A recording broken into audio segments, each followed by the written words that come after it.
Баймак район ара гаиләгә һәм балаларга социаль ярдәм итүдәге район мәгариф бүлеге менән берлектә етим калган һәм әз тәэмин ителгән гаиләләрдә яшәгән балаларның язгы ялын оештырды. Баймактың Орленок ял һәм һавыктыру лагере бер атнага балаларны кабул итте. Каникулдардың тәүге көндәрендә үк 40 бала Баймактың Орленок ял һәм һавыктыру лагерына килеп урынлашты. Уларның барыһы ла авыр тормыш шарттарында яшәгән балалар. 7 көнгә тәгаенләнгән ялдарда балалар өчен бик бай программалар каралган, төрле саралар үткәреләчәк.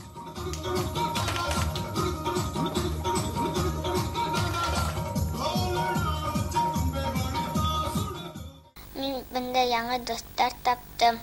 Бегейбез, уйнайбыз, ашайбыз, йоклайбыз. Миңа бында нык охшай, миңа бында күңелле. Миңа был лагерда нык охшай. Мин яңа достар таптым. Һәйбәт ашаталар, уйнаталар, йоктаталар.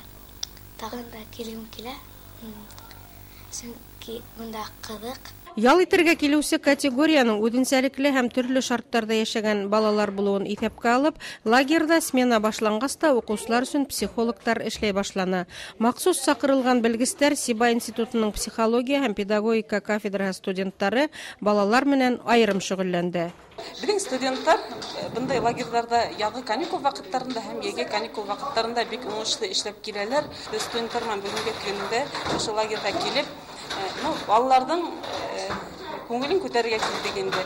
Без улар менән төрле әңгәмәләр алып барабыз, төрле кәңәштәр бирәбез һәм төрле матур саралар үткәреп, уларны куандырып, шул вакытта үҙебеҙгә лә һәйбәт зур тәҗрибә алып кайтабыз инде. По инициативе администрации отдела образования и при поддержке администрации Баймакского района мы сделали вот такой у нас заезд весенний для семей социально незащищенных, для многосемейных, многодетных семей.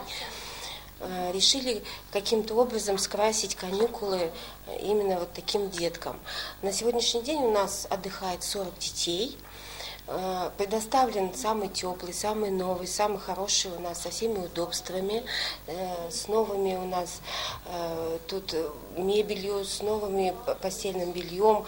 В общем, все, что должно быть у ребенка, все мы постарались в наших возможностях, все мы сделали. Ял лагерына килгән 40 баланың кайһылары тәүге тапкыр ошондай шарттарга килеп эләккән. Араларында заманса тормыштың бөтә уңайлыктарын белмәгәндәре лә бар ди белгестәр. Демәк, вакытында ошондай категорияны асыклау, уларга ярдәм күрһәтү һәм бөтә балаларга ла бер тигез ял итү мөмкинлеген булдыру тиешле органнарның төп максаты булып кала. Чөнки һәркемнең баласагы бәхетле булырга тиеш. Гөлнур Ишбулатова, Лилия Әхмәткужина, Ремьян Турин, яңалыктар, Баймак районы.